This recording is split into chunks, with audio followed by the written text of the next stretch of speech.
Our planet is a single grain of sand on a cosmic beach. That's the scale we're talking about. And this journey, it's built on 40 facts, 40 staggering facts about the known universe. And they reshape how you see your place in everything. You start to understand the distances between stars. They make communication a lonely thing, an echo that takes centuries.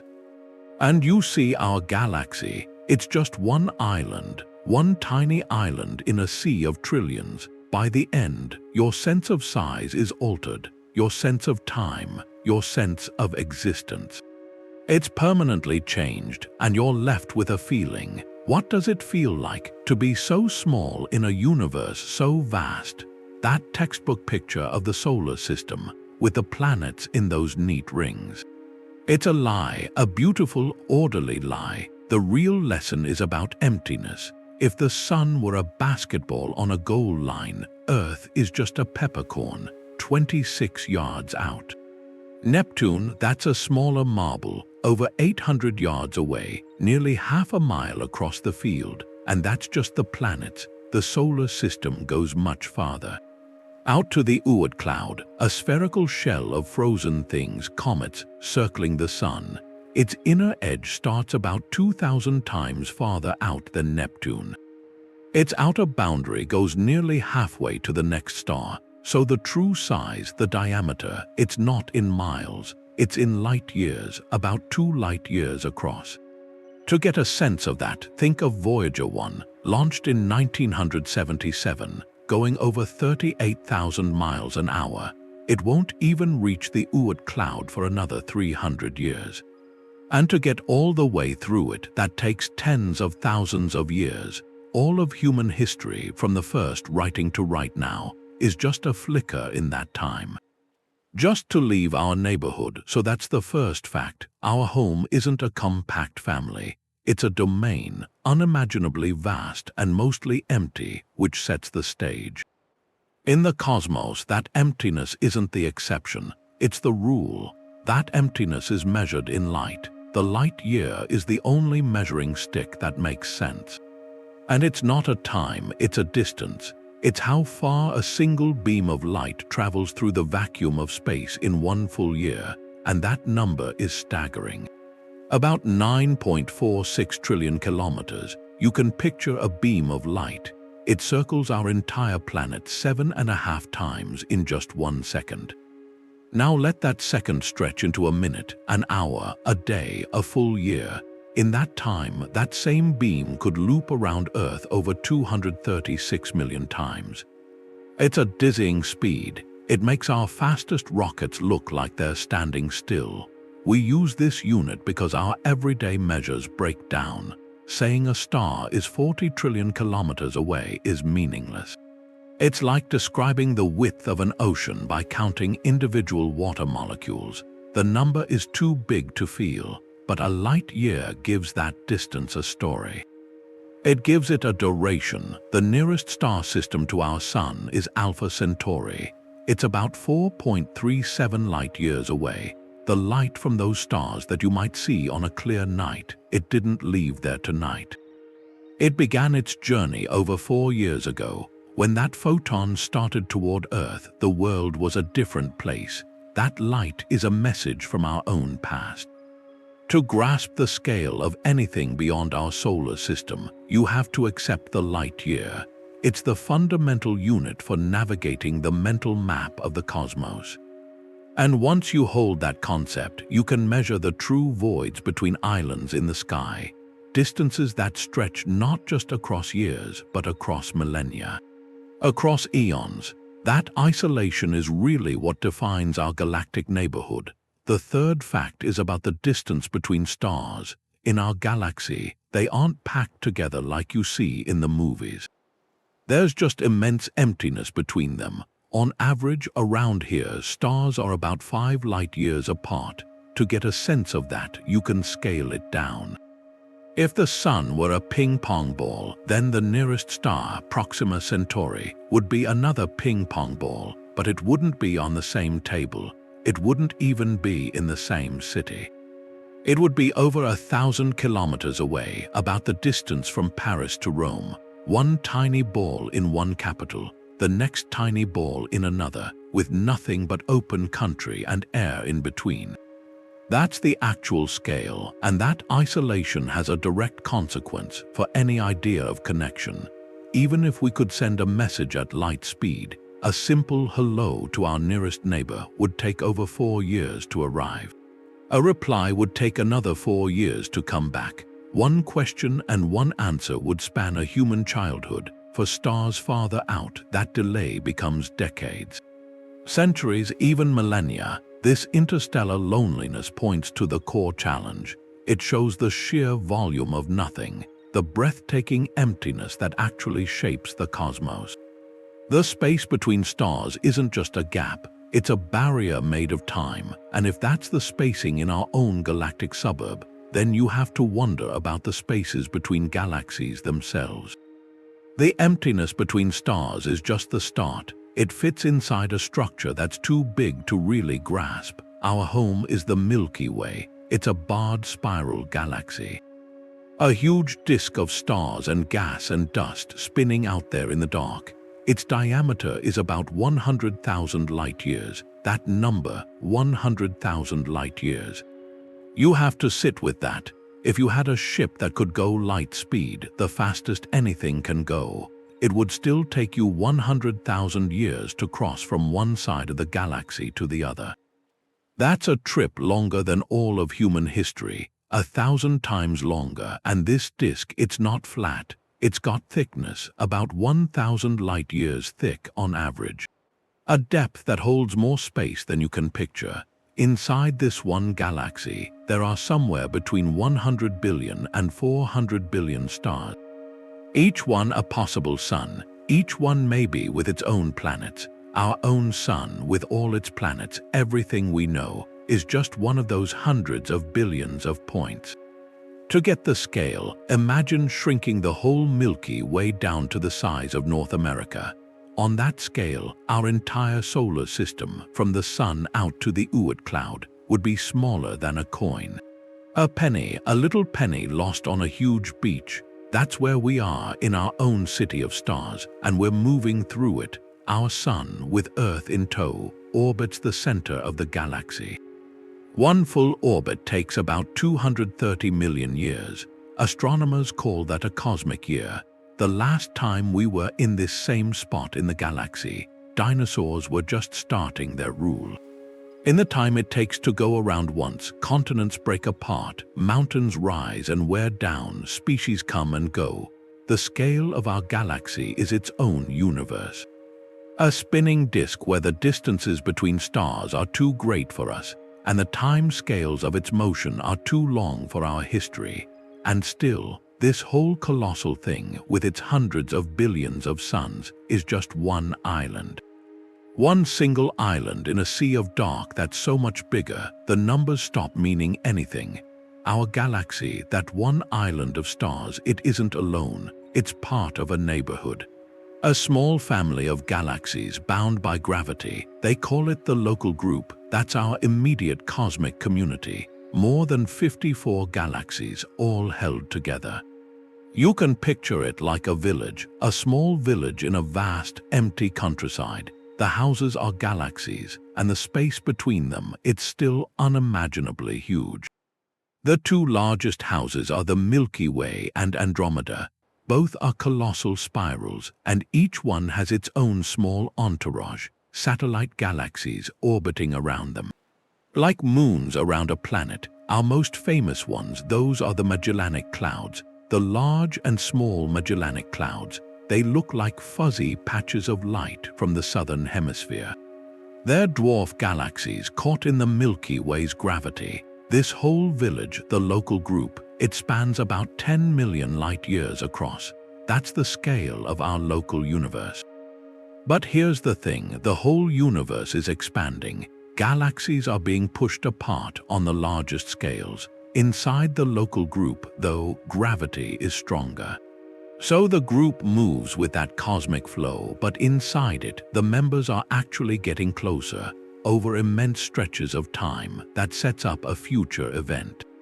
On an almost incomprehensible scale, in about 4.5 billion years, the Milky Way and Andromeda are predicted to collide. It's a slow, inevitable course. But a galaxy collision, it isn't like two cars crashing. It's more like two vast crowds of stars passing through each other. The spaces between stars are so enormous. Actual star collisions will be incredibly rare. Instead, the two galaxies will merge. Their gravity will twist and distort those spiral shapes into something new. Probably an elliptical galaxy, our solar system will likely be flung into a new orbit, far from the galactic core, but it will probably survive. That fact, it changes the perspective. Galaxies exist in communities. They have relationships, histories, destinies that play out over billions of years. Our home isn't just a galaxy, it's a member of a group. And that group has its own story, a slow, graceful dance ending in a union. Our small cluster of galaxies, the local group, it's just one neighborhood. In a much larger cosmic city, that's the sixth fact, we're inside a supercluster. For a long time, it was called the Virgo Supercluster, named for that dense cluster of galaxies at its center. It held at least 100 galaxy groups and clusters. Ours was one of them, but that name, that idea, it wasn't big enough. Newer maps showed something bigger. Something so large it needed a new name, Laniakea, a Hawaiian word. It means immense heaven, and it fits because it's not just a cluster of clusters. It's a filament, a cosmic river, a vast river-like structure of galaxies all tied together by gravity. Inside Laniakea, there are about 100,000 galaxies. Ours is just one, and all of them are flowing, like leaves in a gentle, universe-wide current. They're all moving gravitationally toward one particular spot in space. Astronomers call it the Great Attractor, a gravitational focal point so strong it pulls entire galaxies. We're in that flow. Our whole local group and thousands of other groups, we're all drifting that way. The scale of Laniakea, it's hard to take in. It's about 520 million light years across. To cross it at light speed would take over 500 million years. That's longer than the time since the first complex animals appeared on Earth. This fact, it changes your sense of place. You're not just on a planet, orbiting a star in a galaxy inside a group. You're in a galaxy that's part of an immense celestial river, flowing toward an unknown destination. Our cosmic address keeps getting longer, and with each new line, the universe feels less like a place and more like a motion, a slow, silent drift across an ocean of darkness, on a journey whose end we can't see. That slow drift across Laniakea, it's just one current. In a much vaster ocean, the seventh fact, it's the boundary, the edge of what we can know, the observable universe. It's the largest sphere we can ever see. And it's centered on us. That edge, though, it's not a physical wall, it's a wall of time. The oldest light we can detect is the cosmic microwave background. A faint, cold glow, it fills all of space. It's the afterglow of the Big Bang, released when the universe was just a hot, dense fog, about 380,000 years old. That light has been traveling toward us for almost the entire age of the cosmos, 13.8 billion years. So you might think, if the light took that long to get here, the source must be 13.8 billion light years away. But that's where the magic is, the true scale, because the universe has been expanding all that time. The space between that ancient source and us has been stretching. So the place where that light started is now much, much farther away. The current distance to that point is calculated, about 46.5 billion light years. Which means the diameter of our entire observable universe, the sphere of everything we could possibly see, is roughly 93 billion light years across. To hold that number, picture a sphere. Inside it is every galaxy, every star, every planet we will ever know about, every single piece of cosmic information that has had enough time at the speed of light to reach us. That's our cosmic horizon, and it contains an estimated 2 trillion galaxies. But here's the crucial detail, the humbling one. This is only the observable part. The part we can see. The entire universe, the whole of existence, is almost certainly much larger. It might be infinite. What lies beyond our horizon is, by definition, forever hidden. No signal, no light, no information from beyond that 93 billion light-year sphere can ever reach us. The expansion of space itself sees to that. So this fact establishes the ultimate stage. Every story we've told so far, from our solar system to the supercluster, all of it plays out inside this one luminous bubble. A bubble floating in a darkness we can never know. We live in this bubble of light, the observable universe. Astronomers used to give a number. They'd say there were maybe 100 billion galaxies, maybe 200 billion.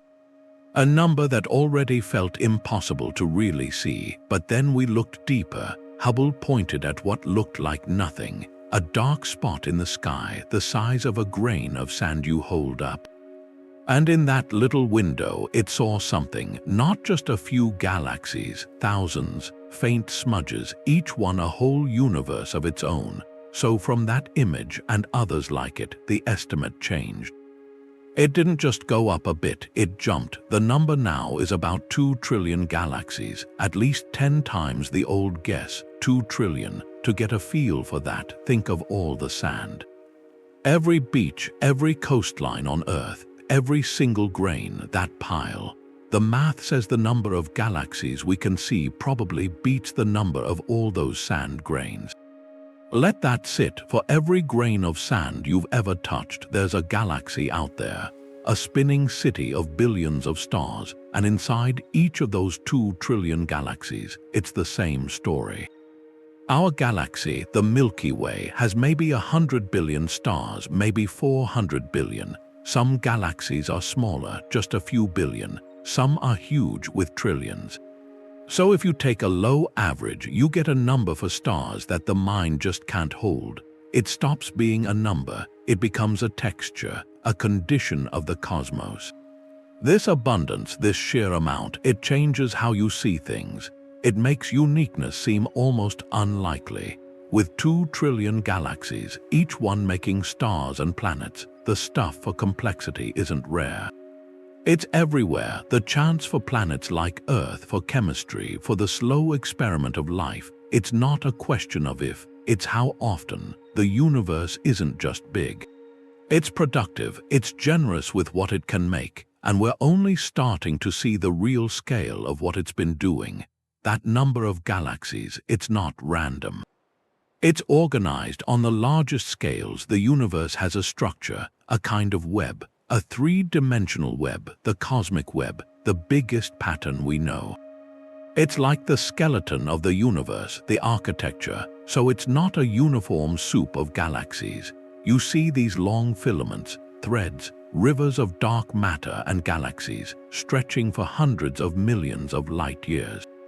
And these filaments connect at knots. Those are the galaxy clusters, massive ones, where hundreds or thousands of galaxies are packed together, and between the threads and knots you have the voids.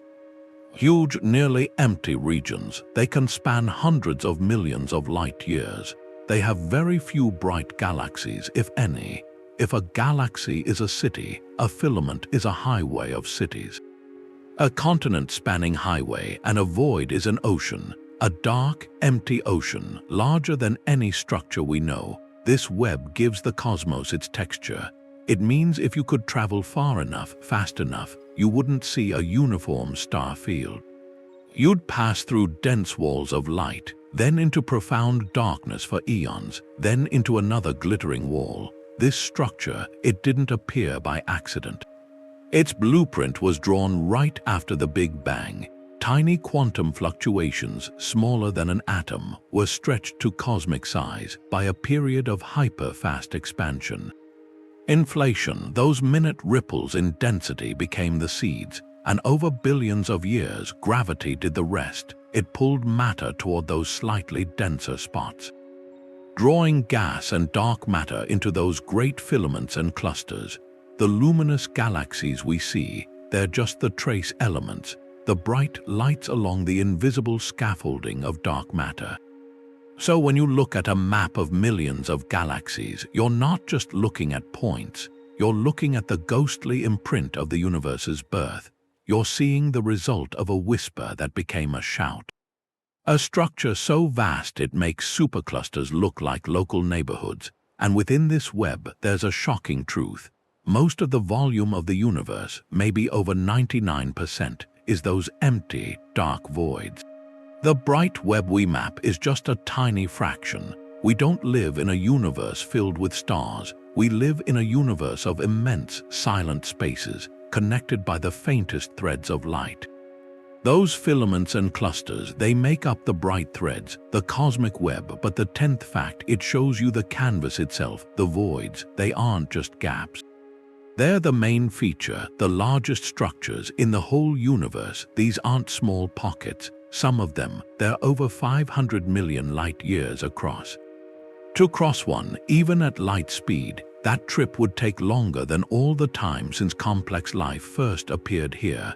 There's the Boötes void, a spherical region, about 330 million light-years wide, and in all that space, astronomers have found maybe 60 galaxies, in a volume that should hold thousands. It's a desert, a cosmic cavern, a scale that's hard to picture. To get what that means, imagine a thought.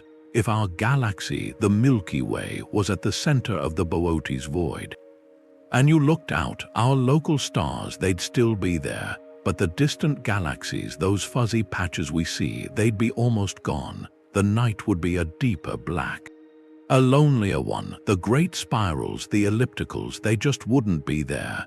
The nearest major galaxy might be so far, its light too faint to ever see.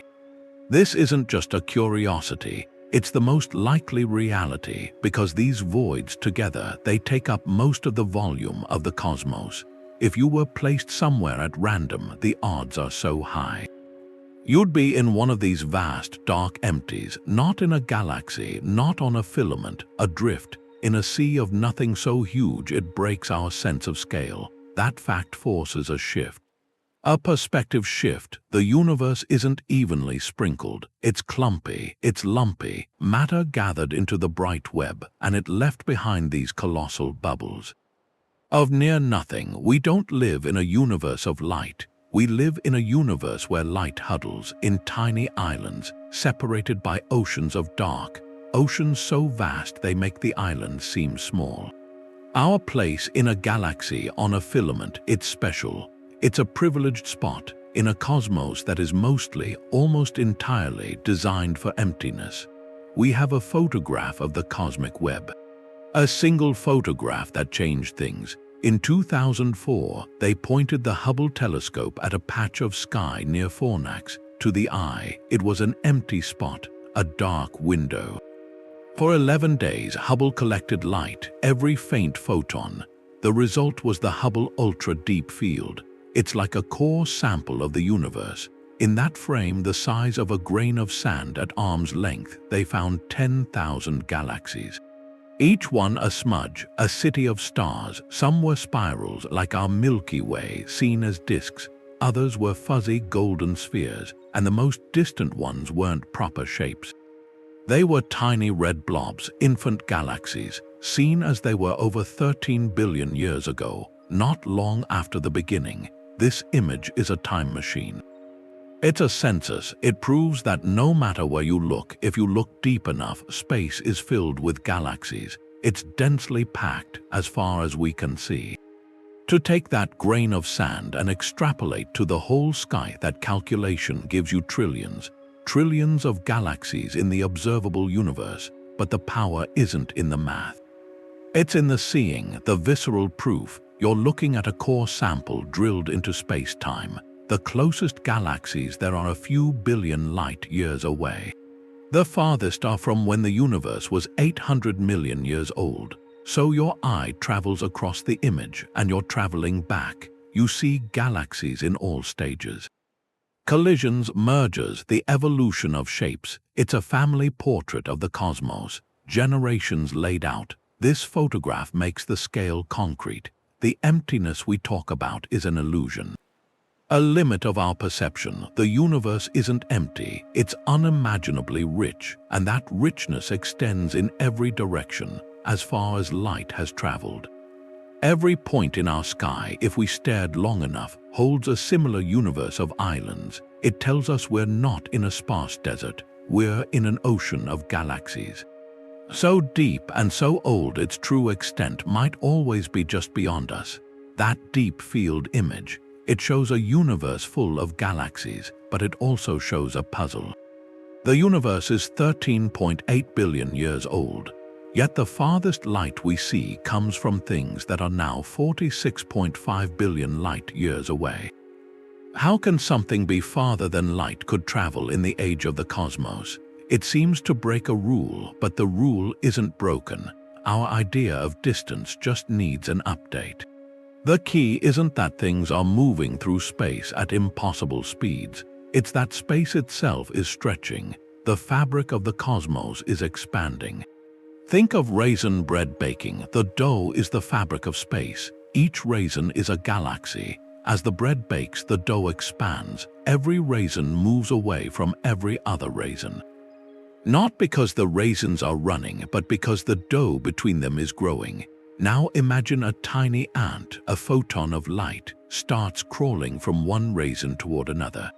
It crawls at a fixed speed, but while it crawls, the dough is still expanding. So by the time the ant reaches the second raisin, the distance it actually traveled is much greater than the original gap.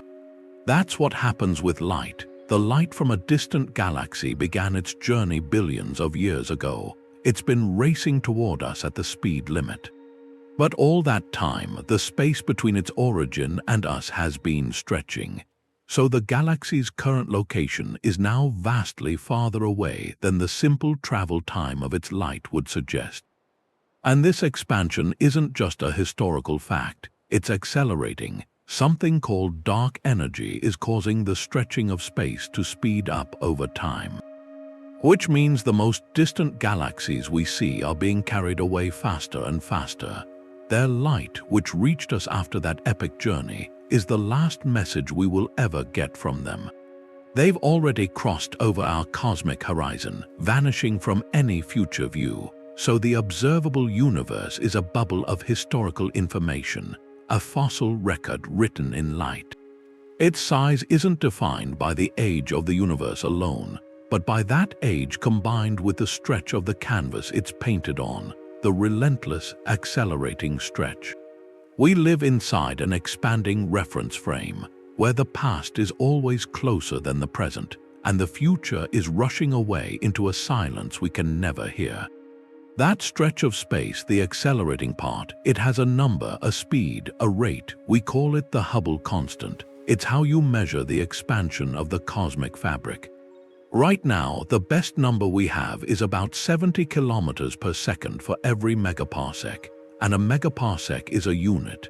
It's about 3.26 million light years. So you take two galaxies, you put them 3.26 million light years apart. Because space itself is expanding, the distance between them grows. They move apart at 70 kilometers every second. Now you double that separation, 6.52 million light years. The expansion rate doubles too. Now they're moving away from each other at 140 kilometers per second. That relationship where the speed is directly tied to the distance, that's Hubble's law. That was Edwin Hubble's discovery back in the 1920s. He looked at the light from galaxies and saw it was shifted toward the red. A redshift, and the farther away the galaxy was, the bigger the redshift. The only thing that made sense was space itself stretching, lengthening the light waves as they traveled, making them redder. And how much they stretched told you how fast the galaxy was moving away. This wasn't just about motion. It was about the nature of the universe. It showed the cosmos isn't static. It's dynamic, it's growing, evolving. That 70 kilometers per second per megaparsec, it might sound slow, but the effects add up. over the huge distances between galaxy clusters, it adds up to phenomenal speeds. A galaxy 100 megaparsecs away, that's about 326 million light-years. It's receding at 7,000 kilometers per second. That's over 2% of the speed of light, and for galaxies way out near the edge of what we can see, the recession velocity gets close to the speed of light. It even exceeds it, not because they're moving through space that fast, but because the space between us and them is stretching so fast. This expansion, it's a fundamental feature.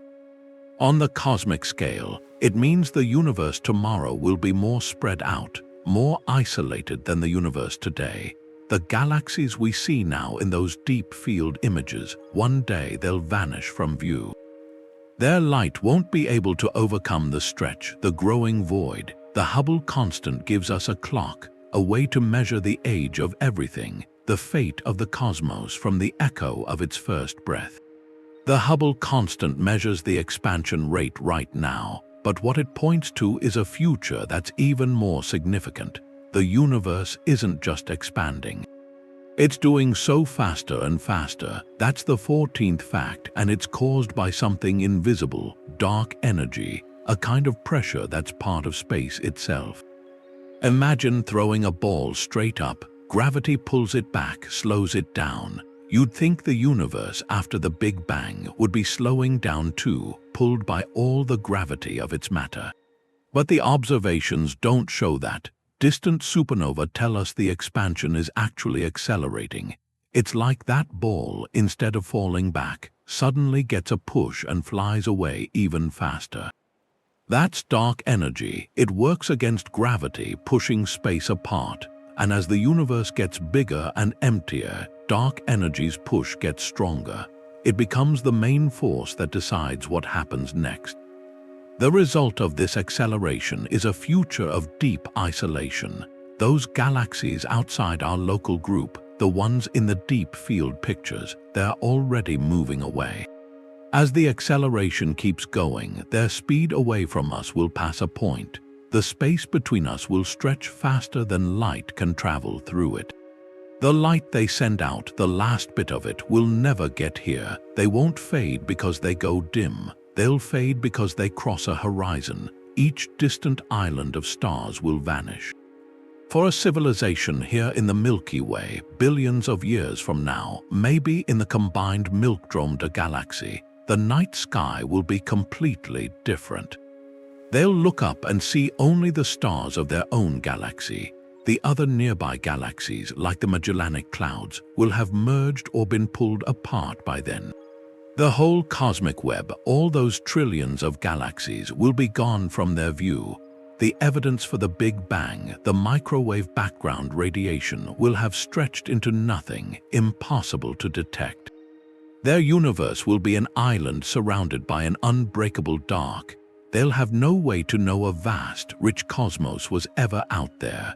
All the history we're putting together now, the scale we're measuring, it will be lost to them.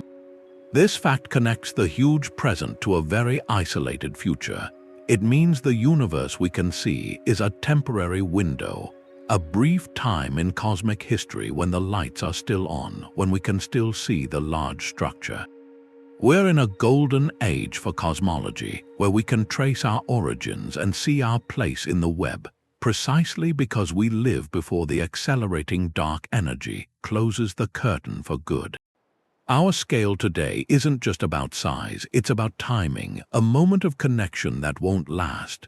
Dark energy pulls things apart, but gravity still builds. The 15th fact is about the largest structures gravity can hold together. Galaxy clusters, they're like the cities of the cosmic web. Not just a few galaxies near each other, but hundreds, even thousands, all held in one gravitational embrace. Think of a single galaxy, 100,000 light-years across with billions of stars, then multiply that by 1,000 and they're not scattered. They're gathered into a dense, swirling cloud. A single cluster can be 10 million light-years across or more, and the mass is almost impossible to grasp. A quadrillion times the mass of our Sun, To get that number, think of all the stars in the Milky Way, maybe 100 billion. You'd need 10,000 Milky Ways to reach a quadrillion solar masses. That's the scale, a true galaxy cluster. They don't just contain galaxies, they're filled with a superheated plasma, gas so hot it glows in X-rays, temperatures in the tens of millions of degrees. And they're held together by something even bigger and invisible, dark matter. It's the gravitational skeleton for the whole structure. The galaxies are just the visible lights on that dark framework. A good example is the Coma cluster. It's about 320 million light-years away. In a telescope, it looks like a dense swarm. Over 1,000 galaxies identified there, all moving together. The cluster is so massive its gravity does something. It warps space-time around it, creates a natural telescope, a gravitational lens. Light from galaxies far behind on its way to us passes through that warped space. The light bends, it gets magnified, distorted into arcs and rings. Astronomers use that to see galaxies that would otherwise be too faint, too distant to detect. It's like looking through a giant, rippled lens made by the universe. These clusters aren't random. They sit where the filaments of the cosmic web intersect. Where the rivers of dark matter meet, they pool into these deep gravitational wells, drawing in galaxies over billions of years. They're the capitals. And inside them, galaxies live crowded, fast lives, often colliding and merging, shaped by the pull of their shared home. Einstein thought of gravity as a shape. Space and time together, a fabric, space-time. And if you put something heavy in it, a star, a galaxy, it makes a dent, a kind of well. That's the 16th fact. Light goes in a straight line, but it follows the curves of that fabric. So light from a far-off galaxy, passing by a big cluster of galaxies, its path bends. It's like looking through the bottom of a glass. The image behind gets stretched, distorted, sometimes multiplied. That's gravitational lensing, the universe's own magnifying glass. You see it in different ways, sometimes a perfect ring around the cluster, an Einstein ring. Other times the galaxy is split, multiple images like a mirage. Or stretched out into long, faint arcs, smeared across the sky. Each distortion is a kind of map. It shows the mass of the thing in front, all of it, even the dark matter you can't see, the halos that hold these clusters together. But it's more than that. It gives us a view we couldn't get otherwise. The cluster itself, millions of light-years wide, becomes the lens. It focuses the faint light from galaxies so far away they're just whispers. Galaxies from the universe's first few billion years, seen as they were forming. The scale of it is almost poetic. A structure of 1,000 galaxies, a city of light, becomes a lens. It bends light that's been traveling for over 10 billion years, light from an object billions of light years behind it. We're not just watching the cosmos. We're part of a kind of optical experiment where the largest structures become our telescopes. They show a deeper universe, one that was hidden, waiting for enough curvature to bring it into focus. This connects the very large, the clusters, with the very distant, the earliest galaxies. It shows the architecture of the universe isn't just something to look at. It's something you can look through. Gravity pulls things into clusters, and those clusters link up into walls. So the 17th fact is a wall of galaxies. The Sloan Great Wall, they found it in 2003. It's one of the biggest structures we've ever seen.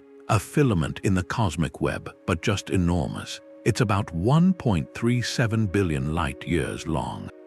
To travel that at light speed would take longer than the time since the first complex animals appeared on Earth. It's this thread of superclusters and galaxy groups, all held together by gravity, like a mountain range in space. And its size is a problem, a challenge. Our best models for how the universe grew after the Big Bang say there should be a limit, a natural upper limit to how big something can get in 13.8 billion years. Matter, even dark matter, can only come together so fast with gravity's speed and space expanding. The Sloan Great Wall gets right up to that line. Its existence tells cosmologists maybe something's missing in the models. That the early seeds for structure were a little bigger, maybe, or that dark matter and dark energy together allow for these huge formations. It's a reminder that the universe often goes beyond what we think is possible in scale. We look at the cosmic web and think we see the pattern, and then we find a thread so long it seems to break the rules of the time it had to form. This wall, like others, isn't just a bunch of galaxies. It's a monument to gravity's organizing power over eons. It shows the universe doesn't just make islands or cities, it makes continents, and we're only starting to map their real outlines, which are hard to even grasp. The cosmic web, those walls and filaments, they're shaped by gravity, slowly, but at the center of things, it's much more extreme. Black holes, a density that warps space itself. They come in sizes that are hard to grasp. The smallest ones form from a single massive star collapsing. Take our sun, 1 million miles wide, crush it down to a sphere just 6 kilometers across. That's the density, the event horizon where light can't escape. For a stellar black hole might be 30, 40 kilometers wide, and inside that, the mass of several suns. A point of infinite density, a singularity hidden behind that veil. Then there are the giants. At the center of almost every large galaxy, there's one. Our Milky Way has one, Sagittarius, a star. Its mass is about 4 million times our Sun. Its event horizon is a sphere, roughly 24 million kilometers across. 17 times the diameter of the Sun. You could fit our entire star inside that sphere of darkness. With room, these colossal things, they're central to galaxy formation. Their gravity shapes the disk of stars around them, but the scale goes further. There's a distant quasar, Ton 618. Astronomers found a supermassive black hole there. Its mass is over 66 billion solar masses. To picture that, our entire solar system, out past Neptune, past the Kuiper belt, the event horizon of this black hole is larger than that. Its diameter is over 390 billion kilometers. Light would take weeks to travel from one side to the other. A hole in space larger than the home of every planet we know. That fact changes what scale means. The universe creates these vast expanses, and it creates these points of extreme, concentrated power. These engines from the small to the unimaginably large. They're fundamental. They bend light and time. They govern the motion of stars. They might even seed the galaxies, the ones that give the cosmos its light. The shadow of a black hole isn't the event horizon.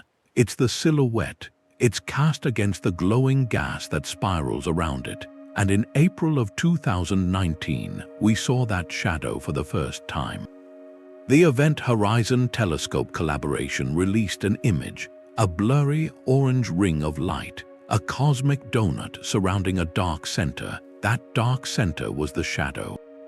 The shadow of the supermassive black hole at the heart of the galaxy Messier 87, 55 million light-years away. The scale of that shadow is immense. It's about the size of our entire solar system, but from our vantage point, that entire solar system-sized shadow appears in our sky as an angle smaller than a dust grain. A dust grain on the surface of a telescope mirror. To see it required a telescope as large as the Earth itself. Since we can't build that, scientists did something brilliant. They synchronized a network of radio telescopes scattered across the globe, from Hawaii to Chile, from Spain to the South Pole. By having each one observe the same point in the sky at the exact same time, and combining their data with atomic clock precision, they created a virtual dish. A dish the size of our planet. This technique is called Very Long Baseline Interferometry. It gave them the resolving power to see that tiny shadow across a gulf of 55 million years. The image we see isn't a photograph in the usual sense. It's a reconstruction, a painstaking mathematical puzzle solved from petabytes of raw data collected over several nights. That faint ring of light is the photon ring. It's where light orbits the black hole multiple times before escaping to us. It confirms Einstein's predictions about gravity. Predictions in the most extreme environment we can observe. This achievement is a testament to human curiosity and cooperation. It took hundreds of scientists, years of work, a planet-sized effort to bring into focus a dark spot in a distant galaxy. It shows that our reach, our ability to explore, is not limited by our physical size. We can build eyes that see across millions of light years to witness the point where the known laws of physics are stretched to their limit. This image is more than a picture. It is a message that the universe, in all its terrifying and beautiful extremes, is not entirely beyond our understanding. That shadow is a point of ultimate density. But the universe also makes structures of incredible lightness. Nebulae, these great clouds of gas and dust, they're the raw material for everything. Their scale is measured in light years, but their substance is thinner than the best vacuum we can make here. The Orion Nebula, that fuzzy patch in the hunter's sword.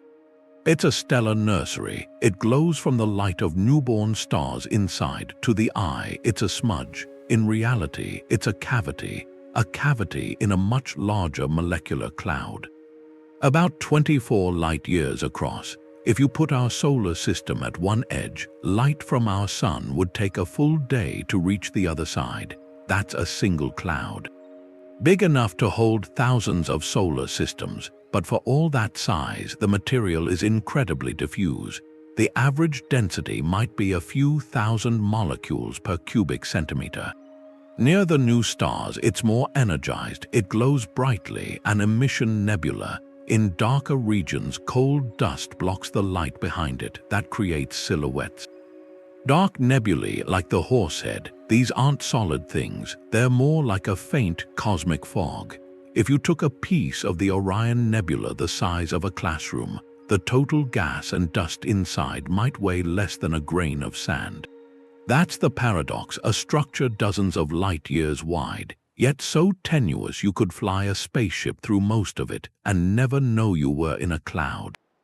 Now take that idea further. In the Large Magellanic Cloud, a satellite galaxy, floats the Tarantula Nebula. It's a monster, over 1,000 light years in diameter. If it were placed where the Orion Nebula is, it would cover an area of our sky 60 times larger than the full moon. It would cast shadows at night. Inside it, stars aren't just being born, they're being forged in frantic, violent clusters. The radiation and stellar winds from its massive stars carve out bubbles and pillars. They shape the cloud itself. This is a factory operating on a galactic scale. These vast, delicate clouds show a fundamental process. Over millions of years, gravity works on that faint mist. A slight knot forms, it draws in more material, it grows denser, hotter. Eventually, nuclear fusion ignites in the core. A star is born. The leftover swirling disk may become planets. So every star you see, every planet, including our own, began in a cloud like this. A cloud so large and so thin it seems like nothing, yet it contains the potential for solar systems. And perhaps for life, the scale here isn't just about size, it's about transformation. It's about that patient, astronomical alchemy, turning near nothingness into everything we know. That faint cosmic fog of a nebula collapses into a star, and that star's light becomes a traveler. But even light has a speed limit. The universe has a maximum speed. In the vacuum of space, light travels at about 300,000 kilometers per second.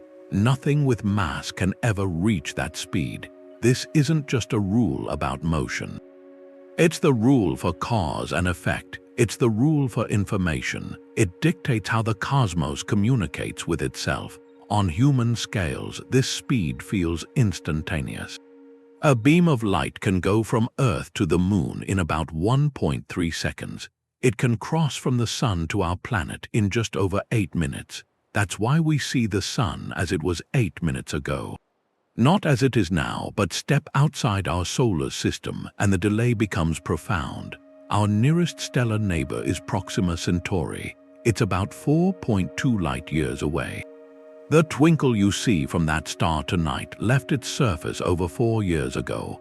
A simple conversation, a radio signal sent at light speed, would take over 8 years for a single exchange. Hello and then goodbye, separated by a decade. This is where the speed limit changes from a curious fact to a profound constraint. Within our galaxy, the delays stretch from years to millennia. To send a message to the galactic center and get a reply would take over 50,000 years, and for intergalactic distances, the numbers become meaningless. In any human time frame, the Andromeda Galaxy is our nearest large neighbor. It's 2.5 million light-years away. Any signal we send now would arrive there long after our own species has transformed. And a reply would not return for another 5 million years. This transforms the vast distances from mere spatial separations into deep temporal chasms. The universe's size is measured not just in light years, but in light millennia, in eons of silence between cause and effect. This limit makes the cosmos a collection of isolated moments. We are not just separated by space, we are separated by time. We see other galaxies not as they are, but as they were when their light began its journey. We are cosmic historians looking at a past we can never touch, and any dream of exploration, of meeting other minds out there, is shackled by this rule. This simple, unbreakable rule, the speed of light, gives us the universe to see, but it also ensures we can only ever witness its history, never its present. That speed of light limit, it's not just a barrier, it's a kind of window, and this fact is about cosmic time, a timeline written in light years, in redshift. Every distant object is a clock, set to a different era. You look at the Andromeda Galaxy, that spiral smudge, you're not seeing it as it is now, you're seeing it as it was. 2.5 million years ago, that light left its stars when early humans were just starting to walk the plains. The photons hitting your eye are ancient. They are from a time before cities, before writing, so our telescopes become time machines. The Hubble Space Telescope, its successors, they don't just show us far away. They show us the deep past, the most distant galaxies we've seen, those tiny red smudges in the ultra-deep field. We see them as they were just a few 100 million years after the Big Bang. We're seeing their infancy. The universe was a fraction of its current age, still assembling its first structures, so cosmic time, those 13.8 billion years. It's not separate from distance, they're woven together, inseparable. The fabric of the cosmos is four-dimensional. Space and time are a single continuum. And in that fabric, looking far away is exactly looking back in time. A galaxy 1 billion light-years away is a snapshot from 1 billion years ago. This is cosmology's fundamental tool. It lets us watch the universe evolve. We don't have to guess how galaxies formed. We can see it happening by looking at different distances. We see young, irregular blobs of stars in the early universe. We see mergers and collisions in the middle distances. And closer by, we see settled spirals and ellipticals.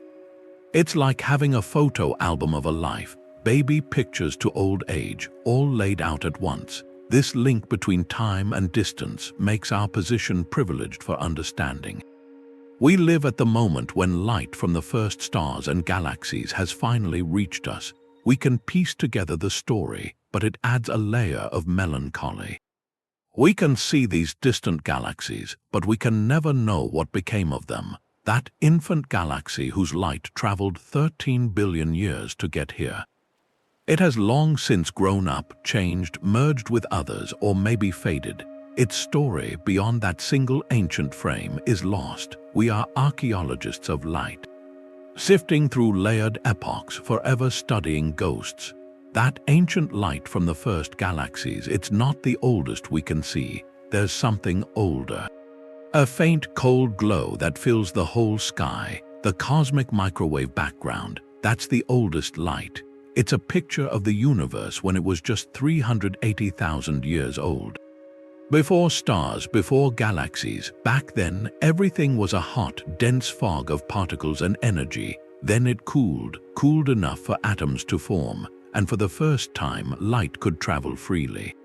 That flash, that first moment of visibility, has been traveling ever since, for over 13 billion years, and its source isn't a point in space, it's all of space.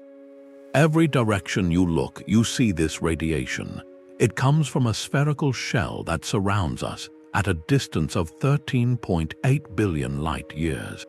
A shell that marks the edge of the observable universe in time, and the light itself has been stretched, cooled by the expansion of space. Its original searing heat has faded down to just 2.7 degrees above absolute zero. A frigid whisper, just a few degrees above the coldest temperature possible. This is the afterglow of creation, the leftover heat from the Big Bang itself. But its perfection isn't absolute. When we map it with exquisite sensitivity, we see tiny ripples, variations in temperature of just 1 part in 100,000. And these aren't random, they're the seeds, the faint gravitational imprints of slightly denser regions. Over billions of years, gravity amplified those tiny imperfections. They drew in more matter, they became the first clumps of gas, the first stars, the first galaxies, the great clusters and filaments of the cosmic web.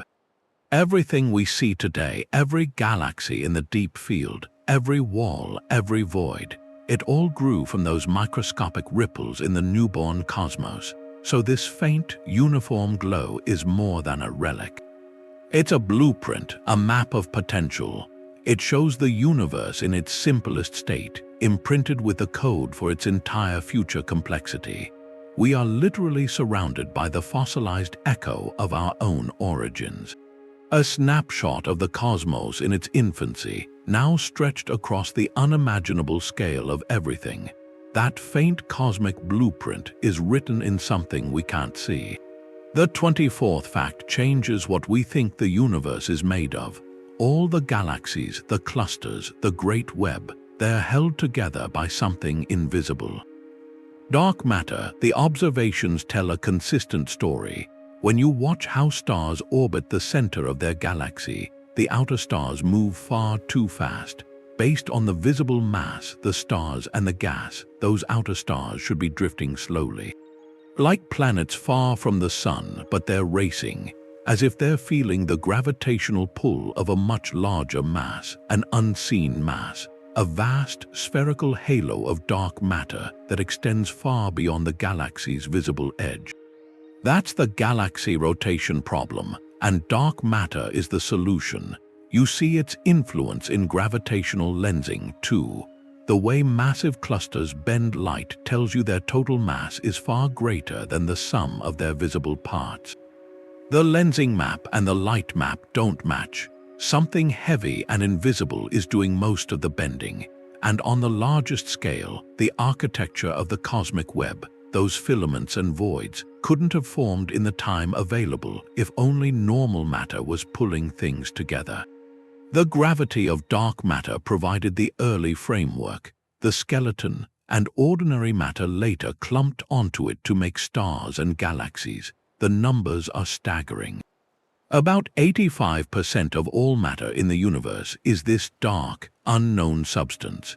For every particle of the familiar stuff, the planets and people, there are roughly 5 or 6 particles of dark matter passing right through us.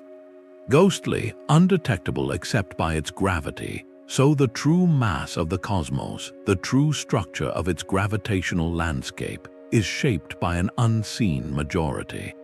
We live in a universe where the most common form of matter is a complete mystery. It doesn't interact with light, it doesn't form atoms. We only know it's there because of the shadow it casts. The gravitational tug it exerts on everything we can see. The scale of this is humbling. The majestic spiral of a galaxy with its billions of shining stars is just decoration. The tiny, luminous trace adorning an immense, invisible sphere of something else, something that dictates the rules of the cosmic dance yet stays in the dark. Dark matter builds the structures we see, but it's not the final word. The 25th fact introduces something else, a force that overrules even gravity on the largest stage. Dark energy, it's not a substance you can touch, it's a property of space itself, a repulsive pressure woven into the fabric of the universe, and its influence is absolute. Dark matter makes up about 27% of the universe's total energy and matter. Dark energy is 68%, so for every bit of matter, stars, planets, gas, dark matter, there's more than twice as much of this energy pushing everything apart. Its effect is subtle locally. Inside a galaxy or a cluster of galaxies, gravity holds firm. The bonds are strong, but on the vast distances between clusters, dark energy's push becomes dominant. It works against gravity's pull. Think of space as an elastic sheet. Gravity tries to gather the sheet into folds. Dark energy stretches the sheet, makes it larger, flatter. Pulls those folds apart, and this stretching isn't constant, it's accelerating. The space between galaxy clusters grows faster now than it did billions of years ago. That acceleration is dark energy's signature. Its scale is the entire observable universe. It governs the ultimate fate of everything. In a future so distant it's hard to imagine, this accelerating expansion leads to a profoundly isolated cosmos. Galaxies beyond our local group will fade from view. Their light can't overcome the stretching of space. The universe grows cold, dark, silent on the largest scales. All of this driven by an energy we can't directly detect, the most powerful component of reality, dictating the grandest dimensions of existence, yet it's the least understood. We know it's there only by its effect, that relentless, silent push reshaping the destiny of the cosmos. Our galaxy isn't just drifting, it's being pulled. The Milky Way, our whole local group, even the superclusters around us, they're all moving. They're traveling at 600 kilometers every second toward one point in space. That point is called the Great Attractor. It's a region about 150 to 250 million light-years away, but it's hidden. It's behind the dense plane of our own galaxy.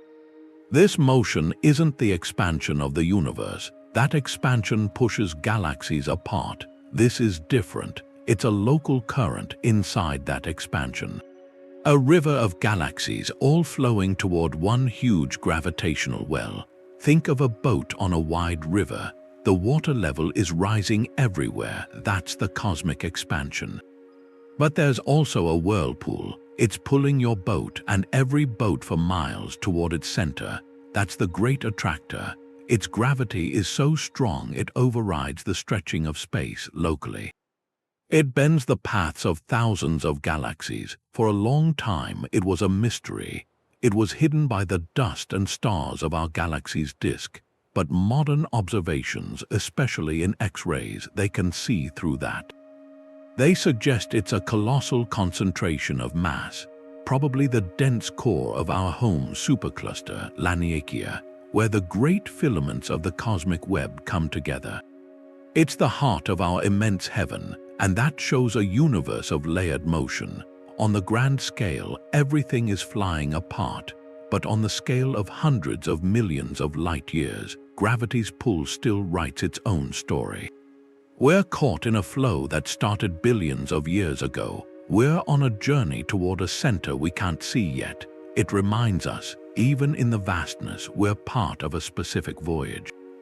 A directed one. Our sun is steady, it's comfortable, but it's just one kind of star. The Milky Way has somewhere between 100 billion and 400 billion stars.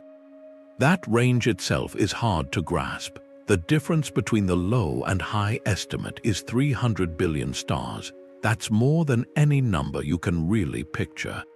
And the variety within that count is even deeper. Most stars aren't like our Sun. They're smaller, cooler, and there are far more of them. Red dwarf stars, they're the common ones. Dim, long-lived, smaller than Jupiter. They burn their fuel so slowly that many will shine for trillions of years. They'll outlive the universe's current age many times over. And for all their humility, they're the bedrock of the galaxy. Then at the other extreme, you have the monsters, stars like UY Scuti, a red hypergiant in Scutum. Its radius is over 1,700 times our Sun's. To get that scale, do a simple swap.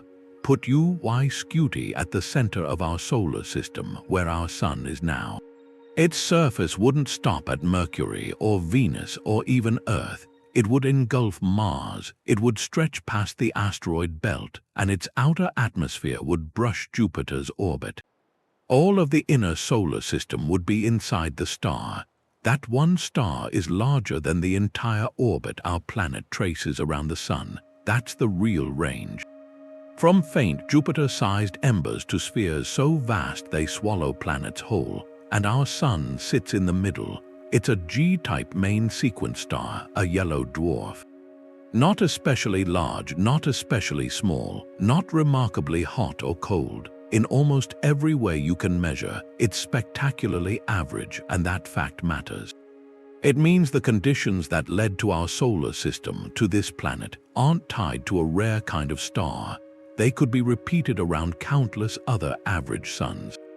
Each of those hundreds of billions of points of light is a potential anchor for its own family of worlds, a system of planets, asteroids, comets, dancing to its own gravity. When you look up at the band of the Milky Way, you're not looking at a backdrop, you're looking at a field of possibilities, a galaxy where the ordinary becomes extraordinary just by how much of it there is. The stars, there are so many, and for each one there could be a world. That's the scale of it. The 28th fact is about finding those worlds, these exoplanets. It started in 1992. The first ones were found orbiting a pulsar. Since then, the number has just exploded. Astronomers have confirmed over 5,500 now, with thousands more that are strong candidates waiting to be checked. These aren't just points on a map. Each one is an entire world, orbiting stars hundreds of light years away, some thousands. Finding them is this act of precision. The main way is to watch a star dim just slightly. If a planet passes in front from our view, it blocks a tiny part of the light. A dip of less than 1%. To see that signal across light years is like noticing a single moth fly past a searchlight from 1,000 miles away. There's another method, watching the star wobble. The gentle pull of an orbiting planet makes the star move in a small circle. That motion shifts the star's light, a Doppler shift that we can measure. These techniques show a universe that isn't just full of stars, it's full of planetary systems. The Kepler Space Telescope proved that. For years, it stared at one tiny patch of sky in Cygnus and Lyra. It watched about 150,000 stars in that window, and it found thousands of planets. From that one patch, astronomers estimate our galaxy alone probably has more planets than stars. That number is staggering. Hundreds of billions of worlds, maybe 1 trillion or more just in the Milky Way, and the variety is breathtaking. There are hot Jupiters, gas giants orbiting incredibly close to their stars.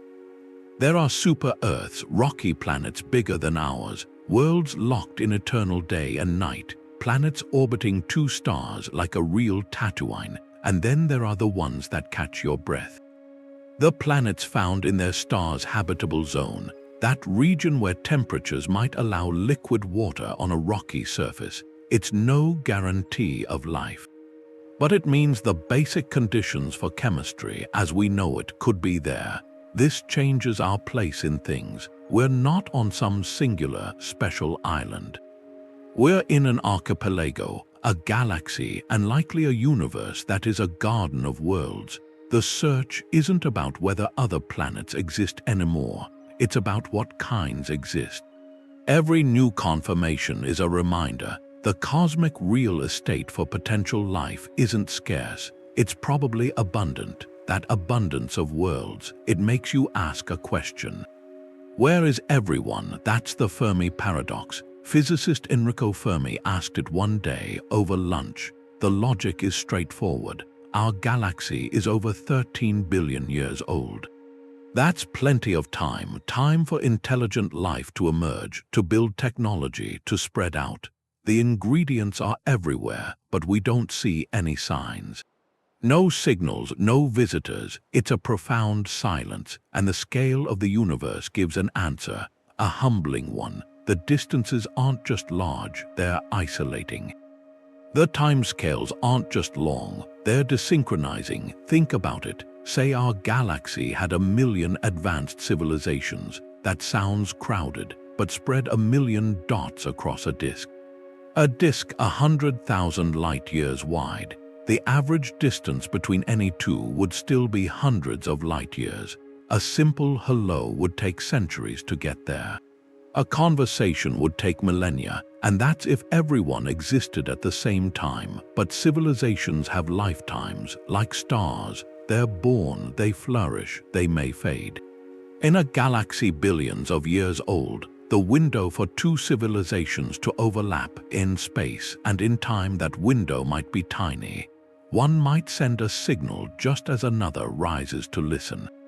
But the message arrives 1 million years later to a silent world. This cosmic loneliness, it isn't a sign of failure, it's a consequence of the stage.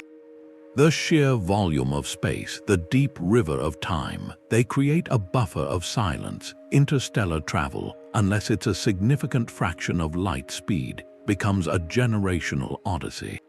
Communication becomes archaeology. You send messages to ancestors you'll never meet. The paradox asks where everybody is. The scale suggests they might be everywhere. And nowhere, separated by gulfs so wide and so old that connection becomes the rarest event. We're left listening to a quiet that isn't empty. It's full of distance. That silence out there, across all that distance, it's not stillness. The universe is moving, slowly, constantly, on timescales that just erase human history. Collisions aren't disasters. They're how things get built. Gravity doesn't just gather things, it merges them. Star clusters interact, galaxies come together. Even the huge black holes at their centers can spiral into each other in this final dance that warps spacetime. We already know the most famous one that's coming. In something like 4.5 billion years, the Milky Way and Andromeda, that big spiral, they'll start to merge. This isn't a guess, we've measured it. We can see how Andromeda is moving, and gravity's math plots the path. They're on this slow, inevitable approach. They won't crash, not like two cars. They'll pass through each other. Their gravity will get tangled, pulling out these long streams of stars' tidal tails. They'll swing apart, then fall back together. Over maybe 1 billion years, this gravitational dance will churn everything. Those two beautiful spiral shapes will be gone. What's left will be more of a blob. Astronomers already have a name for it, Milky, an elliptical galaxy. And during all this, what happens to a solar system? Like ours, the spaces between stars are so huge, the chance of two stars actually hitting is almost zero. But the gravitational chaos will be total. Our sun, with its planets, will probably get thrown onto some new, wild orbit far from the core of everything. The night sky from Earth, if anything is still here to see it, would change over millions of years. New constellations would appear made of alien stars. The Milky Way's band would just dissolve into this chaotic, bright cloud.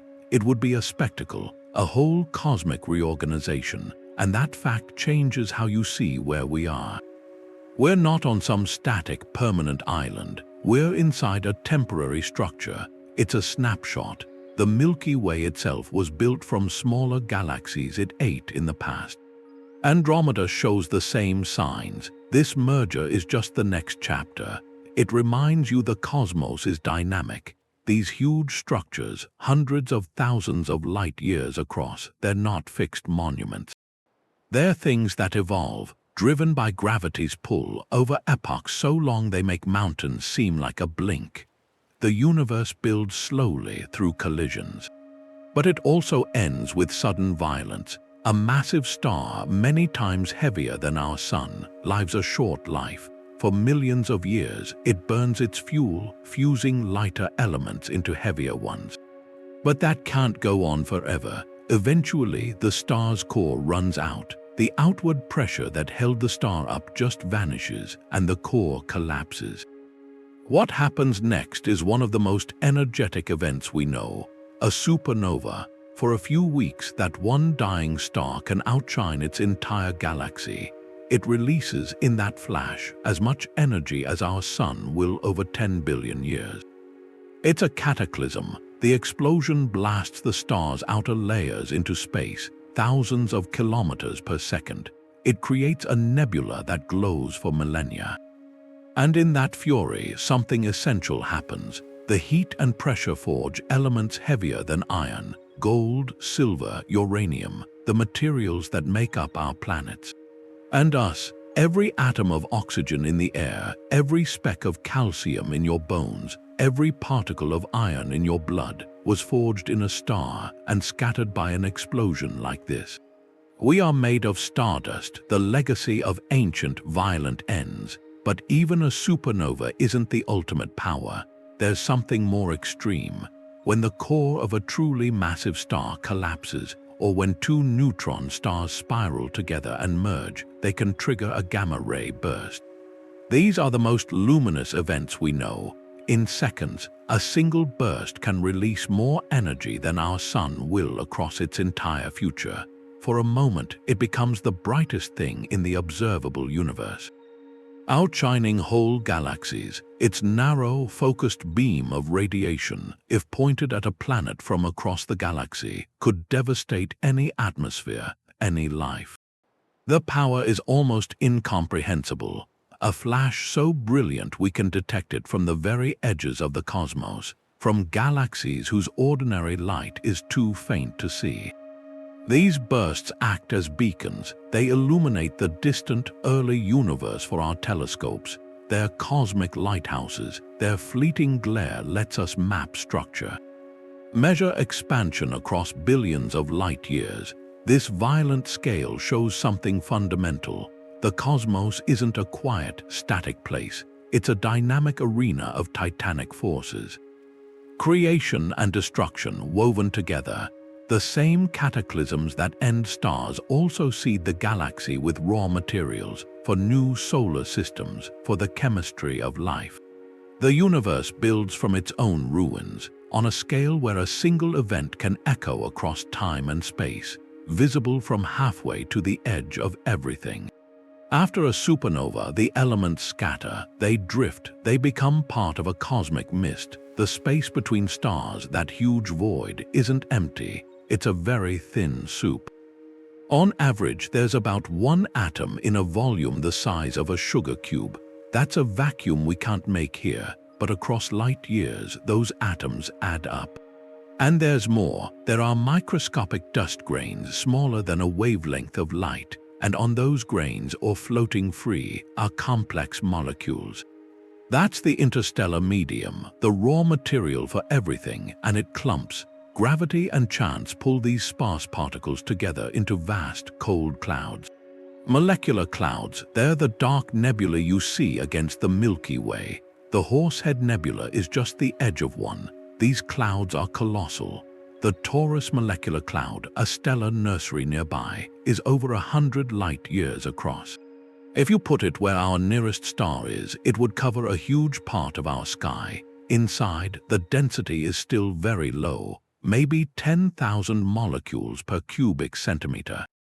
But that's enough to block starlight and enough for gravity to work. A slight knot forms, it pulls in more material. Over millions of years, it collapses. It heats up and it ignites. A new star is born, often with a disk for planets. So these faint, cold clouds are cradles, but there's something more inside them. Astronomers with radio telescopes have found chemical fingerprints, organic molecules, not just simple carbon, but things like amino acids, the building blocks of proteins, the machinery of life. They aren't alive, it's just chemistry, but their presence scattered across the galaxy in these huge clouds is a message. The universe isn't just making stars and planets. It's pre-assembling the toolkit. The fundamental ingredients for biology are being made in deep space, on the scale of the whole Milky Way. Every new solar system forms from a cloud that already has these seeds. So the potential for life isn't a rare accident waiting for the perfect planet. It's written into the galaxy itself, woven into the dust between the stars. When you see a dark patch in the Milky Way, you're not just seeing an absence of light. You're looking at a reservoir, a cold, dark library holding the instructions for what might come next. The universe isn't just light and gravity. There are these invisible lines of force, magnetic fields. They're everywhere, on every scale, around our planet. Across the surface of the sun, even in the emptiness between galaxies, they're incredibly weak by our everyday standards. The Milky Way's magnetic field is 1,000,000 times fainter than a fridge magnet. But its power comes from its size. It's woven through a disk 100,000 light-years wide. It spirals along the galaxy's arms, and it influences everything it touches. Charged particles like cosmic rays, those high-speed protons and nuclei, they don't move in straight lines. They're guided, deflected, accelerated by these magnetic highways. The fields shape the structures we see in nebulae. They sculpt gas and dust into pillars and loops. They can even slow down a gas cloud's collapse, putting a gentle brake on the birth of a star. And maybe most remarkably, these fields seem to align with the largest structures. They trace the filaments of the cosmic web, which suggests magnetism isn't just local. It's a fundamental part of the architecture, an invisible lattice stretching millions of light years, guiding the flow of charged matter through the dark. It adds a layer of order to the chaos, a direction, a polarity written into the fabric of space itself. Those magnetic fields don't just guide gas, they steer the most energetic particles in the universe. Cosmic rays, and these aren't rays of light. They're subatomic bullets, mostly protons stripped of their electrons, moving at nearly the speed of light. They come from the most violent places, supernova shockwaves, the swirling disks around black holes in active galaxies. Some even come from beyond our galaxy. They travel for millions of light years, sometimes billions, and they're passing through you right now. A silent, invisible rain from deep space. Their energy is hard to believe. The ones from our own galaxy carry the punch of a fast-pitched baseball, all in a single, tiny particle. But the most extreme ones, the ultra-high-energy cosmic rays, they're different. Their energies are millions of times greater than what we create in the Large Hadron Collider. A single one of these particles has the kinetic energy of a professional tennis serve in something smaller than an atom. So where does that power come from? The main theory points to the most monstrous engines, the supermassive black holes in distant, active galaxies. Their magnetic fields can act as a natural particle accelerator on a scale we could never build, flinging protons across the universe with unimaginable force. It's the invisible traffic of the cosmos, a ceaseless bombardment of high-speed matter from every direction. For a planet like ours, it's a constant background. Our atmosphere shields us. It creates a protective blanket that lets life flourish. But in space, it's a real hazard. For astronauts and for electronics, these particles can zap computer memory, flip bits in satellites, and pose a long-term health risk for anyone beyond Earth's magnetic shield. They're a reminder that the space between stars isn't benign. It's a dynamic medium crisscrossed by this relentless, high-energy wind. Their journey connects the whole universe. A web of invisible energy transfer, A proton accelerated by a black hole in a galaxy 100 million light-years away can eventually reach our neighborhood. It carries a fingerprint of that distant cataclysm. When we detect one of the most energetic ones, we're catching a piece of a cosmic event from eons ago, from a place we may never see with light. It shows the universe communicates not just with light, but with matter itself, shooting its building blocks across the void, at speeds that stitch the vast distances together with threads of raw, elemental power. Cosmic rays are matter hitting us all the time, but there's another kind of rain, a ghostly one. Neutrinos, they're these silent messengers, fundamental particles but completely different. Almost no mass, no electric charge, which means they're nearly invisible. They interact so weakly, they could go through a light year of solid lead, and they're everywhere. The sun makes them. In its core, where fusion happens, neutrinos are born, countless ones, and they stream out, escaping the sun in just over 2 seconds. They travel in a straight line, almost light speed, across the solar system. Right now, trillions are passing through you. Every second, they leave no trace. They do nothing, a silent torrent from our star, a direct signal from the furnace at its heart. But the sun isn't the only source. They come from across the galaxy. The proof came in 1987. A star went supernova. In the Large Magellanic Cloud, a satellite galaxy, 168,000 light-years away. For a few seconds, it released a staggering burst of energy. And most of that energy wasn't light or matter. It was neutrinos. About 3 hours before the visible light got here, detectors on Earth registered a tiny spike. They caught about 24 neutrinos from that cataclysm, 24 ghostly particles from an event so distant, they'd traveled unimpeded for 168,000 years through interstellar space to finally, very rarely, interact with atoms in a tank of water or cleaning fluid buried underground. That detection confirmed how stars die. It proved neutrinos could bring us news of the most violent events, news that arrives almost instantly, unaltered. That's their role. Light from a supernova can be blocked by dust. Gravitational waves tell us of the collision, but differently. Neutrinos come straight from the inferno of the collapsing core. A pristine signal, a direct telegram from a dying star, and because they so rarely interact, they offer a clear view, not distorted by magnetic fields. Not scattered by gas, they travel in a perfect straight line from their origin, across millions of light-years to us. That makes them ideal probes. For the universe's most energetic, hidden processes, they let us see into the sun's core, confirming the reactions there. They might one day reveal distant active galactic nuclei. Or even the faint relic neutrinos from the Big Bang itself. A cosmic neutrino background older than the microwave glow, so the scale is subatomic, but its reach is cosmic. It's a scale of information, a universe that speaks in light and gravity, but also in a whisper of nearly massless particles. A whisper so faint it takes mountains of shielding to hear. But it carries stories from places light can't easily escape.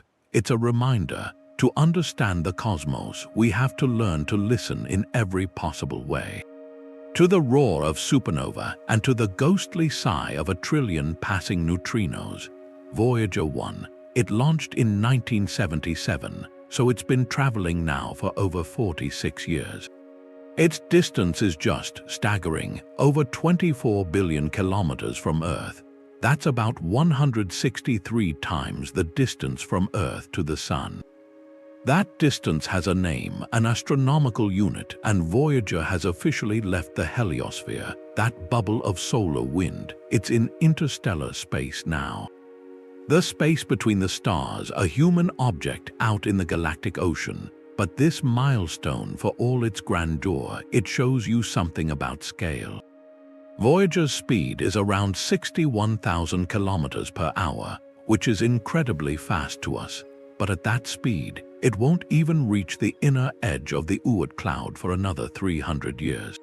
That shell of icy bodies, to get all the way through it would take tens of thousands of years. All of human history is just a moment in that one exit from our own neighborhood. And the nearest star is Proxima Centauri, 4.2 light-years away. For Voyager, that trip would take over 70,000 years, 70 millennia. A span of time that's longer than all of modern human history, from the first cave paintings to Voyager's own launch, and then far beyond that. It frames our ambition against the size of the cosmos. Our fastest, most enduring thing is just a crawl, a slow drift across an ocean where the distances are measured in light, in lifetimes of civilizations. It's a humbling calibration. The stars, for all their invitation, are separated by a gulf. Our current technology can't bridge it, not in any human time frame. We've thrown a bottle into the cosmic sea, but the sea is so wide that the bottle might never find another shore. It's a testament to our reach and to our limits. This tiny golden speck, it carries a greeting from a world that could be completely transformed by the time its message might ever be heard. Voyager was a message in a bottle. A physical thing. The next step isn't a bigger bottle. It's about building better eyes. That's the 37th fact. It's about the scale of our vision now, and these new windows we're opening. We want to turn those distant whispers of light into full symphonies, complete data, and to do that, we're building machines with a staggering kind of sensitivity. The James Webb Space Telescope, it's already rewriting textbooks from where it sits 1 million miles out. Its infrared gaze cuts through cosmic dust. It sees the first galaxies, the way they flickered on, and it analyzes atmospheres, planets around other stars, looking for the signatures of water, methane. Even biosignatures across all that distance, light years of void. It's a time machine, looking back over 13 billion years, but our reach is expanding on the ground too. In the high deserts of Chile, the extremely large telescope is taking shape. Its primary mirror will be nearly 40 meters across, a colossal eye. It'll collect more light than all of history's major optical telescopes. Combined, its adaptive optics cancel out the blur of our own atmosphere. It gives us crystal clear views. It will directly image exoplanets. Not as dots, but as tiny disks, and study their weather. It'll watch stars being born in nearby galaxies with a clarity we've only imagined. Then there's the radio sky. The square-kilometer array, it's being built across South Africa and Australia. It's not one dish, it's thousands, linked together to form a single telescope. A collecting area of 1 square kilometer. It will map the cosmic hydrogen from the universe's dark ages, from before the first stars. It will trace the magnetic fields of galaxies. It could detect technosignatures, faint signals from civilizations if they're out there broadcasting. It will listen to the universe's oldest stories written in radio waves. These aren't just bigger telescopes, they're bridges. They use engineering and computational power to span a gulf that Voyager could only crawl across. They translate these faint, ancient photons that have traveled for eons. They turn them into pixels, spectra, maps. They turn isolation into connection. And the scale they confront isn't just spatial, it's temporal. They're designed to see the universe in its infancy and its maturity, to watch processes that unfold over billions of years. Compressed into a human lifetime of observation, they represent a fundamental drive to not be limited by our biological senses, to extend our perception to the very edges of time and space, and in doing that to find our own story, written in the light of everything. Our telescopes show us a bubble of light. 93 billion light years across, but maybe that bubble isn't the whole room. Maybe it's just one bubble. The 38th fact goes to the edge of physics, into speculation. The multiverse, it's an idea that comes from taking our best theories to their logical end. The leading model for the Big Bang has a moment called inflation. A fraction of a second where space expanded faster than light. It smoothed and stretched the early cosmos, and some versions of that theory say inflation might not be a one-time event. It might be eternal, that once it starts, it never really stops overall. Instead, in different regions, it slows and stops. It forms a stable bubble universe like ours. But elsewhere, inflation keeps going forever, spawning new bubbles endlessly, an infinite foam of universes, each one a separate bubble, with its own Big Bang, its own history, its own laws. In this picture, our entire observable universe, with its 2 trillion galaxies, is just one bubble in an infinite cosmic froth. The scale of reality would be immeasurable. It would go beyond any distance we can define. It would make our 93 billion light-year sphere seem not just small, but infinitesimal, and the implications go beyond size. In these other bubble universes, the fundamental constants of physics might be different: the strength of gravity, the mass of an electron, the number of spatial dimensions. In some, matter might never clump into atoms. In others, stars might form and burn out instantly, or not form at all. Universes where life as we know it is impossible. And universes where it takes forms we can't conceive. This is, for now, a theoretical landscape, a consequence of mathematics, not observation. We have no way to test it. No way to peer beyond our cosmic horizon into another bubble. It exists at the very limit of what science can meaningfully discuss. But as a thought experiment about scale, it is ultimate. It pushes the concept of vastness to a place where numbers fail. If true, then everything we've mapped, from our solar system to the great walls of galaxies, is not just a small part of a larger structure. It's a single grain on a beach that has no end, a beach made of other grains, each containing its own entire cosmos. This idea stretches the imagination to a breaking point. It suggests that all of our wonder, our searching, our catalogue of 40 facts, might only describe our local neighborhood in an existence whose true extent is forever hidden from view. It is the final, humbling calibration, a reminder that the universe's greatest mystery might not be what we see, but what we can never see. This immense scale, from the quantum to the cosmic multiverse, it forces a final reflection. The 39th fact isn't a measurement. It isn't about a distant object, it's about us. It's the philosophical scale of our own existence. You think about everything we've just traveled through. You are a collection of atoms forged in stars that died billions of years ago. You stand on a fragment of rock orbiting a very average star, and that star sits in the quiet suburbs of a spiral galaxy, one among hundreds of billions in its own home. That galaxy is a single speck of light in an observable universe containing 2 trillion others, all rushing apart, accelerating, fueled by a mysterious dark energy. Physically, by any cosmic metric, we are inconsequential, a fleeting, microscopic phenomenon on a pale blue dot, lost in an ocean of dark and time. But here is the staggering counterpoint. With a 3-pound universe inside our skulls, we have conceived of this entire narrative. We built tools that extend our senses. We decoded the light from galaxies so far that their light is older than our planet.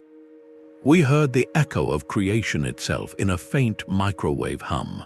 We sent silent ambassadors beyond the reach of our sun.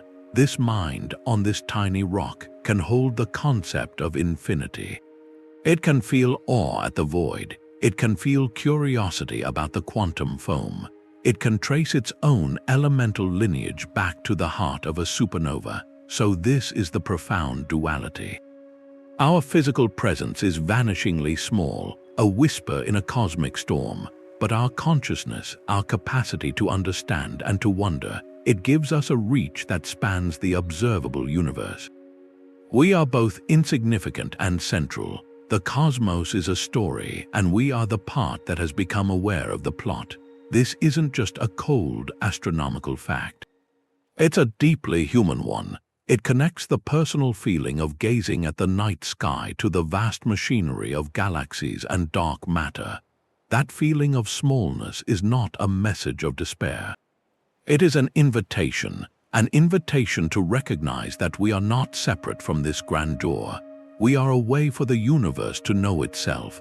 Our very ability to feel humbled by the scale, it's a testament to something remarkable happening here on this tiny world. It reframes the question. It's not where do we fit, it's what does it mean that we can ask the question at all. The 40th fact is about a boundary. The particle horizon, it's the edge of the observable universe, the farthest distance light could have traveled to us since the Big Bang, 13.8 billion years. That horizon is about 46.5 billion light-years away. In every direction, it makes a sphere nearly 100 billion light-years across. Everything we've ever seen is inside it. Every galaxy, every quasar, the cosmic microwave background, all inside this bubble, but the universe doesn't end there. It almost certainly goes on. It might be infinite, we'll never know. The space between us and what's beyond is expanding, faster than light can cross it. No signal from out there can ever get here. It's not a physical wall, it's a wall of causality built by time. As the universe gets older, the horizon grows. It lets in light from a little farther out, but the expansion is accelerating. The most distant galaxies we see now are already crossing over, leaving our view. The horizon is a receding shore. We sail toward it, but it moves away faster. This is the limit, the ultimate limit of human knowledge. No telescope, no math can see past it. There's a forever unknowable beyond, a cosmos that exists but we're cut off from it. That's not a failure of science, it's a feature of reality, a universe with a finite age. A finite speed for light, an accelerating expansion. Our map with its 2 trillion galaxies is a map of our local island, the only island we'll ever have. The rest is eternal mystery, and there's a poetry in that. The universe guarantees itself a frontier, a permanent horizon of the unknown, so curiosity always has a direction to look. Even if we can never arrive, our story is written inside a sphere of light, a bubble of knowing floating in a dark ocean, an ocean whose true scale we can only guess. And that guess, that wonder about what's beyond the last visible photon, might be the most human thing. It's the quiet acknowledgement. We're part of something so grand, its full measure will always stay just out of reach. We traveled from the frozen edge of our solar system out to the farthest thing we could ever see, 40 facts. Each one was a step into a deeper layer of scale. We mapped the emptiness between stars, the great river of galaxies, Laniakea, the silent push of dark energy which will one day close the curtain on our view. We saw how the universe builds from whispers, from quantum ripples to vast walls of light. It forges the elements for life in stellar furnaces and scatters them with titanic blasts. These aren't abstract numbers, they're the fundamental parameters of our home. They define the stage for every human story ever told. This scale is the reality we exist in. A reality of breathtaking beauty, profound complexity, enduring mystery. To comprehend it, even a little, changes your perspective permanently. The night sky isn't a static tapestry. It's a living map, a historical map. Every point of light is a story of distance, of time, of transformation. Let that knowledge settle, not as a burden of smallness, but as an invitation to awe. An inspiration for curiosity. Next time you step outside and look up, you'll see it differently. You'll feel the depth, you'll sense the ancient light on your skin. The vast, silent narrative unfolding in the dark. We are the part of the cosmos that has awakened to wonder about itself. That might be the most incredible fact. Thank you for joining this voyage. If it reshaped your view, let us know which fact left you the most amazed. Share your thoughts. And if you want to keep exploring, please like and subscribe. There's always more to discover. Einstein's relativity gives us this strange kind of clock. Time isn't absolute, it's elastic, it stretches and compresses. It depends on speed and it depends on gravity. That's time dilation, and for cosmic travel, it changes everything about the scale we've measured. If you could build a ship that accelerates to a significant fraction of light speed, the universe would shrink for you. Not in actual distance, but in the time you experience. The faster you go, the slower your clock ticks, relative to everyone you left behind. This isn't science fiction. It's a verified prediction. We see it in tiny amounts, atomic clocks on fast jets, on satellites. But over interstellar distances, the effect becomes monumental. Take a voyage to a star 100 light-years away. A beam of light takes a century to make that trip. For us, watching from Earth, any ship would seem to take at least that long. But for a crew traveling at 99% of light speed, something extraordinary happens. Their onboard clocks slow down, their heartbeats, their perception of the journey. All of it slows down relative to Earth. The math shows they would experience the trip as taking only about 14 years. They could arrive, conduct their science, begin the return journey, all within a single human lifetime aboard the ship. Meanwhile, back on Earth, over 200 years would have passed. Everyone they knew would be gone. The world they left would be unrecognizable. They wouldn't just be travelers across space, they'd be travelers into the future. That's the profound temporal twist hidden within cosmic distances. The vast gulfs between stars aren't just barriers of space, they're barriers of time, and relativity offers a paradoxical key. It suggests that for the travelers themselves, the galaxy could become traversable. The catch is the cost. The price of that ticket is leaving your own era forever. You become a relic of a past that no longer exists. This effect only grows more extreme as you approach light speed. At 99.9%, a trip across the galaxy, 100,000 light-years from rim to rim, might feel like a few decades to the crew. But on Earth, 100 millennia would have unfolded. Civilizations could rise and fall in that silence. The very concept of home loses its meaning. So the challenge of scale isn't merely engineering propulsion to go fast. It's confronting the loneliness of a one-way journey through time. Any dream of exploring the stars carries this bittersweet clause. You might reach them, but you can never come back to the world that sent you. You become a living message from a past century, arriving in a future you helped create but will never truly belong to. It's a reminder, in this cosmos, distance and destiny are woven from the same fabric, a fabric where time itself is part of the terrain you have to cross.